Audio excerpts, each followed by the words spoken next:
Welcome everyone to our monthly Pulse meeting. As you know, we do these every month to kind of give you more transparency into what the team is working on and to also answer questions directly from you. Criticisms are always welcome, feedback is welcome, candid questions are always welcome, and so on. So to kind of kick things off, I'm going to talk about kind of like the high level updates first. And then different team members, they're going to give you a little bit more information about how the incentivized testnet is doing so far. What are some of the things we've been working on? Some teasers of what's going to come out, come out pretty soon, and so on. So to get started, we announced on Wednesday that we are finally ending our phase 1 of the incentivized testnet. That's something that a lot of you have been asking because we didn't have that date out. And so phase 1 of the incentivized testnet will end at block 150,000, which is going to be sometime later today, so just in a few hours. For all non-mining points, we're going to make the cutoff to be 8 p.m. UTC time on March 12th. So that's coming up soon as well. And for those who are asking about when will their points be processed for community contributions or pull requests or bugs caught, we are going through those currently. We have more than 500 community contributions that we're still going through. So, we are a pretty lean team. Most of us are engineers, or have other focuses. So we're all kind of trying to, spread the load. So thank you for your patience. We've learned a lot through this process. So that's definitely going to get processed. As long as you submit your points before the cutoff, you should be good.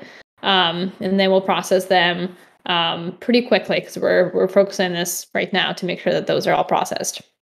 The other announcement that we made is our updated engineering roadmap. So you can find that at ironfish.network/roadmap. And there's going to be a link to basically a Google spreadsheet of all the things that we're going to be working on before mainnet launch. And these are very granular engineering tasks, so you can see exactly what we're focusing on. And again, if you are curious to actually help us out, open up some PRs, make Ironfish better, you can actually see our roadmap and kind of see what we're working on. So you can kind of join in on some of the focus areas that we'll have for that particular week.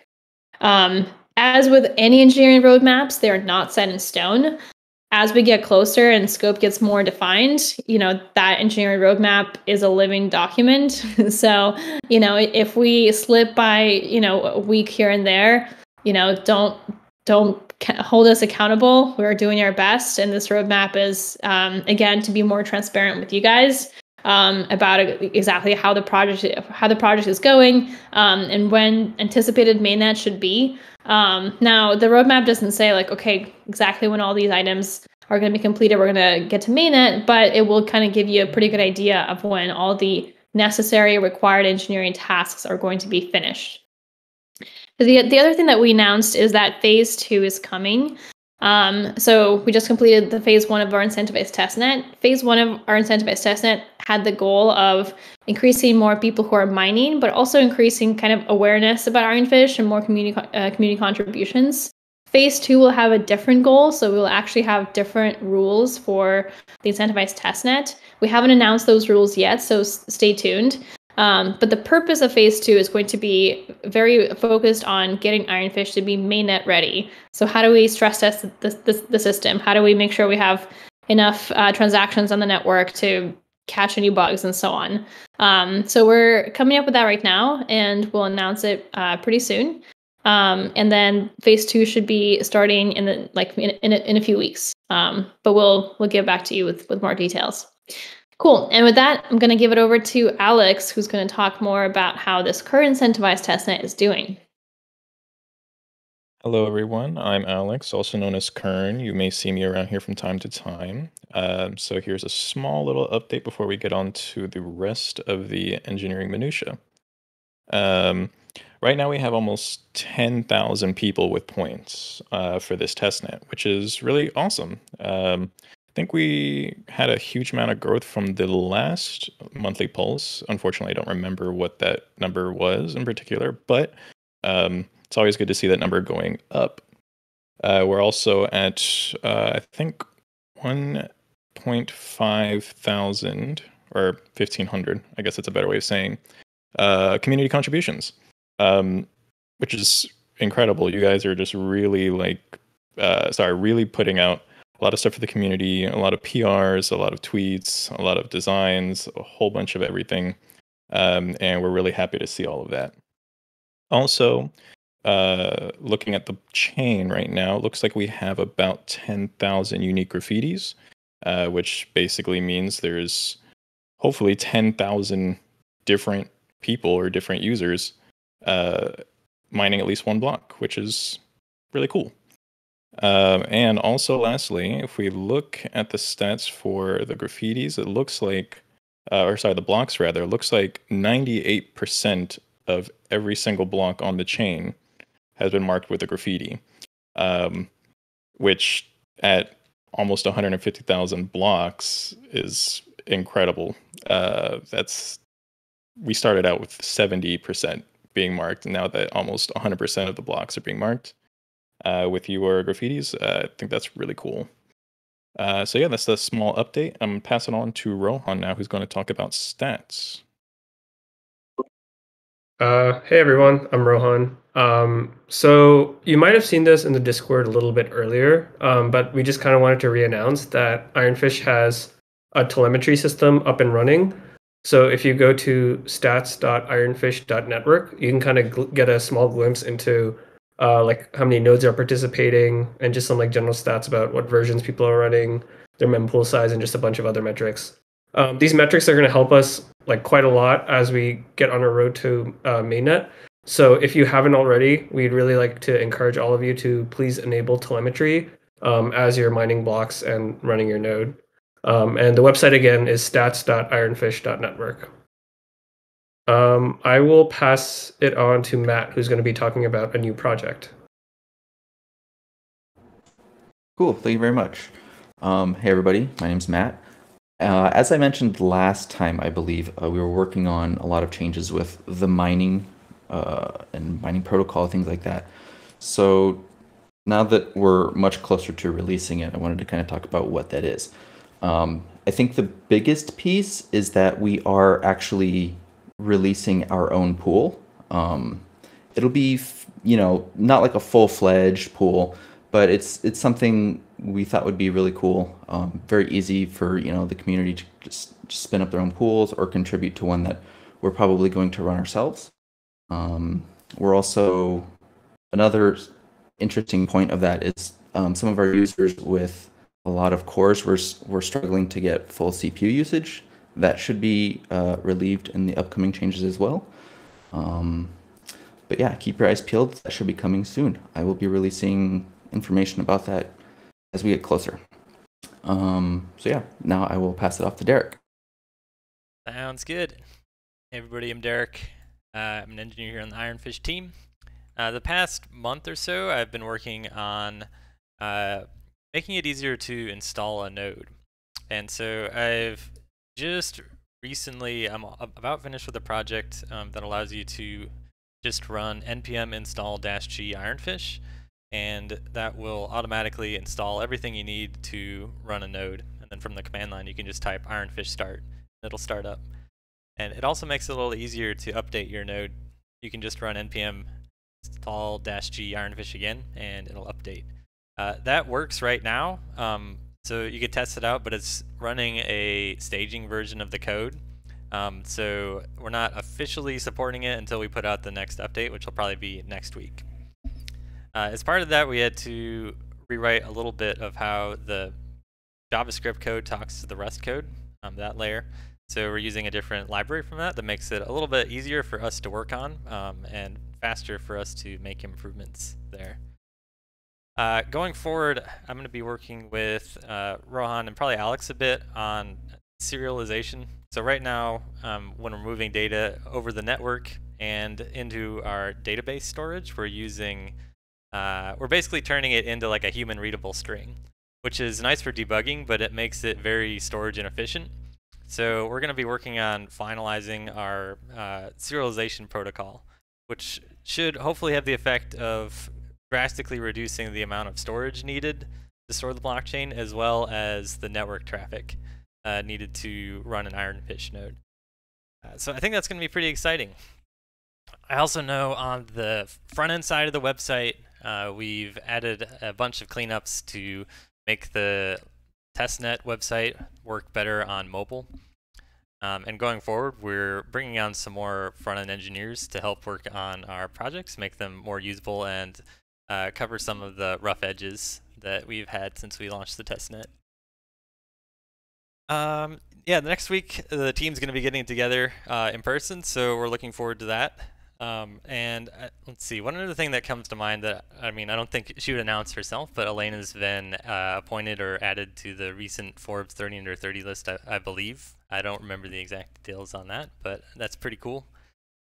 And Thank you. Yep, claps all around. Oh, thank you. Appreciate it.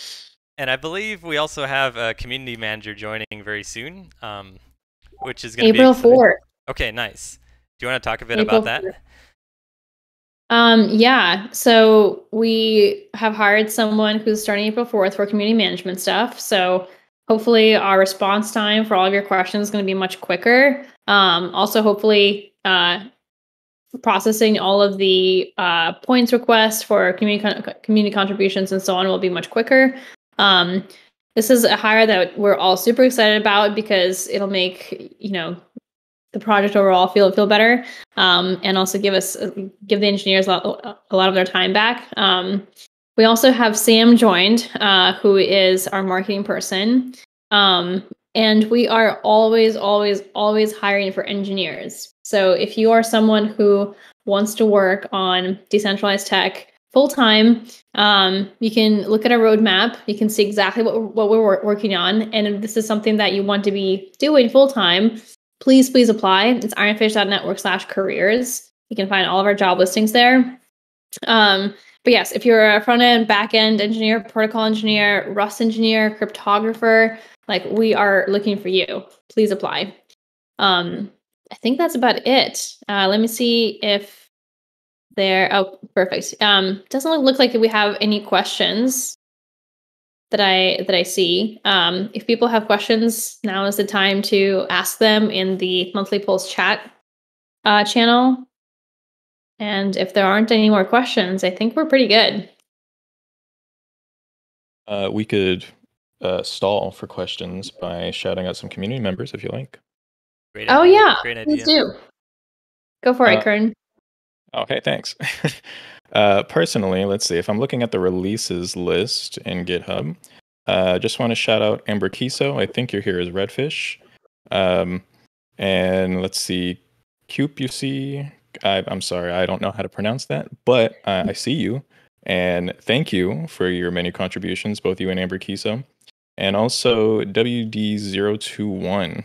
I see you also are putting up a lot of contributions yourself. So I've been reviewing your code recently, so thanks. I just wanted to shout you guys out in particular. Yeah, there's also a couple of other projects. I'm not sure exactly who made them, but Peak Pool, which is an Ironfish mining pool project, super cool. Obviously, Ironfish.net, the alternative kind of leaderboard website, is quite amazing. Thank you for that. QPC, I'm not sure if I'm pronouncing that correctly, but I see a lot of really good bug issues filed as well that I'm still processing for points, getting to it. So those are pretty awesome. Yeah, there's been a ton of really great PRs from our community. So thank you guys so much. Elena, there is a couple questions. There's one about GPU mining, if you want to speak on that. Yeah, so we're still using Blake 3 for our mining algorithm, even for phase 2.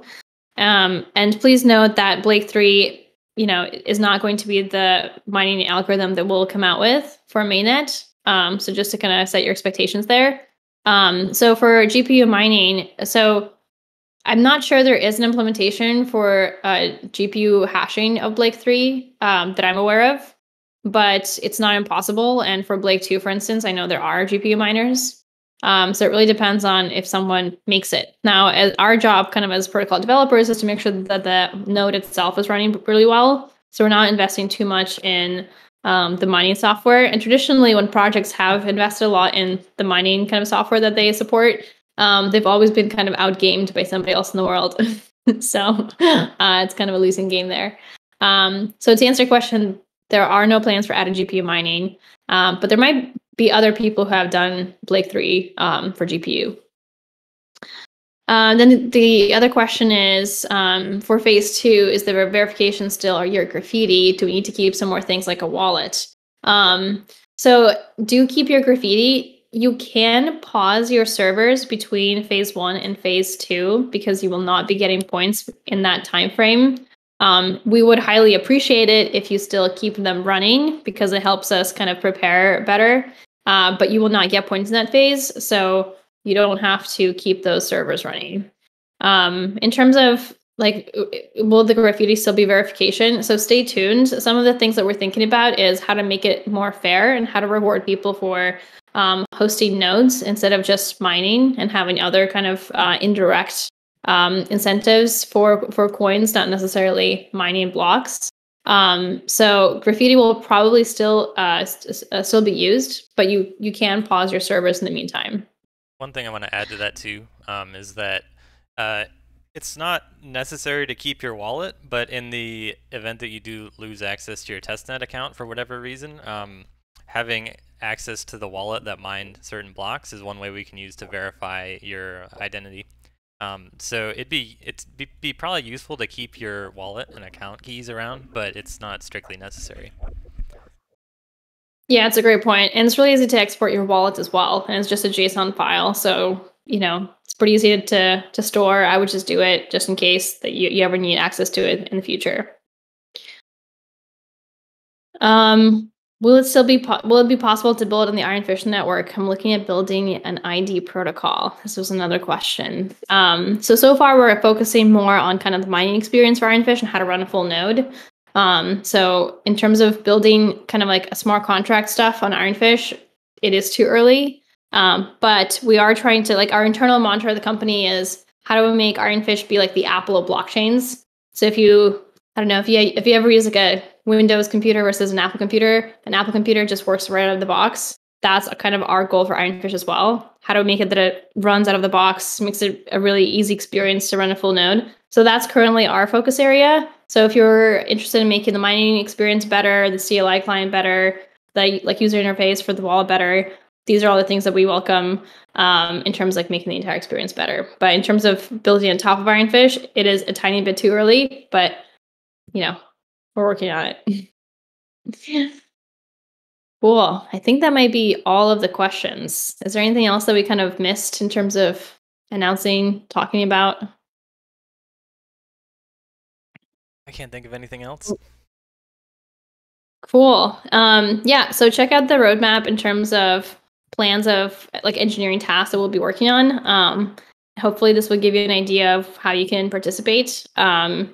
Please ask us questions, especially if it's questions about how you can help make Ironfish better. If there's any, if you have any ideas to open up PRs for certain features, please do.